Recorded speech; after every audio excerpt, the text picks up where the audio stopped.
প্রধান উপদেষ্টা, আপনার একটা কথা বলি, আমরা আগেও বলেছি এই সরকারের সকল উপদেষ্টার এক পা অন্য দেশে, বিপদ হইলে ভাইগে যাবে, কিন্তু আমরা দৃঢ়ভাবে বিশ্বাস করি আপনি ভাগবেন না। এর প্রমাণ, আপনি যদি ভাগতেন পৃথিবীর কোন দেশ আপনারে রাখতে চায় না বলেন? তাহলে হাসিনার আমলেও 10 তলা বিল্ডিং পাইয়া আপনার আদালতে হাজিরা আপনি দিতে আসতেন না, আপনি তখনই বিদেশ থাকতে পারতেন। আপনি এই দেশে থাকতে চান বলেই আপনি আসছেন, আমরা বিশ্বাস করতে চাই। মাননীয় প্রধান উপদেষ্টা, আপনি বাঁচবেন কয়দিন বলেন? আপনার এত বয়স হয়েছে, বাংলাদেশের গড়ায় উঠছে প্রায় 20 বছর বেশি পাচ্ছেন। আমার বাপের 63 বছর পাচ্ছে, তার চেয়ে আপনি প্রায় 20 বছর বেশি পাচ্ছেন।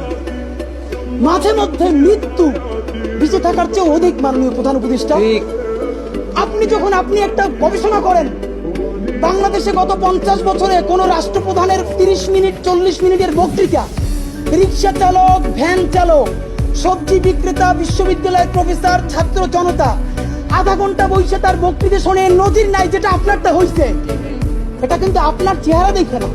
আপনি রাজনৈতিক দল করছিলেন, ফেরও করছেন, কিন্তু এইবার যে আপনার এই বাংলাদেশের পক্ষে হৃদয় নিংড়ে ভালোবাসা, আপনি যখন বক্তৃতা করেন আপনি আর্টিফিশিয়াল কিছু বলেন না, কিন্তু আপনি যখন ঘোষণাপত্র বললেন আপনার চেহারায় আর্টিফিশিয়াল ছাপ। ইদানিং আপনি স্পিড দেখে দেখে বক্তৃতা করেন, এগুলো আমরা চাই না। মাননীয় প্রধান উপদেষ্টা, আপনার অন্তরে যা আছে, আপনারা যে বাধ্য করে তার কথা বলে দেন না। আপনারা কি করবে বলেন? আপনি খুন করবেন? আপনি প্রায় 80 বছর বাঁচছেন, আর কয় বছরই বাঁচবেন? আপনি কি খাবেন, কি বাঁচবেন? আপনি বরং যদি আপনার আর্মি মেরে ফেলে, আপনার যদি ভারতীয় আধিপত্যবাদ গুলি করে, আপনাকে যদি হত্যা করা হয়, কিন্তু সেই রক্তের বিনিময়ে যদি আপনি শহীদদের রক্তের বিনিময়ে নতুন বাংলাদেশ গড়ে যেতে পারেন, আগামী 1000 বছর বাংলাদেশের মানুষ নামাজে প্রার্থনায় আপনার জন্য শুধু দোয়া করবে। বুড়ো মানুষটা থেকে শুরু করে শিশু আপনার বক্তৃতা শুনে মাননীয় উপদেষ্টা কতক্ষণ জানেন? যতক্ষণ আপনি চুলাইয়ের জবানে কথা বলেন। কিন্তু যেই রাজনৈতিক দলের কাছে কোন ধরনের সংস্কার ছাড়া আপনি নির্বাচনের কথা বলতেছেন,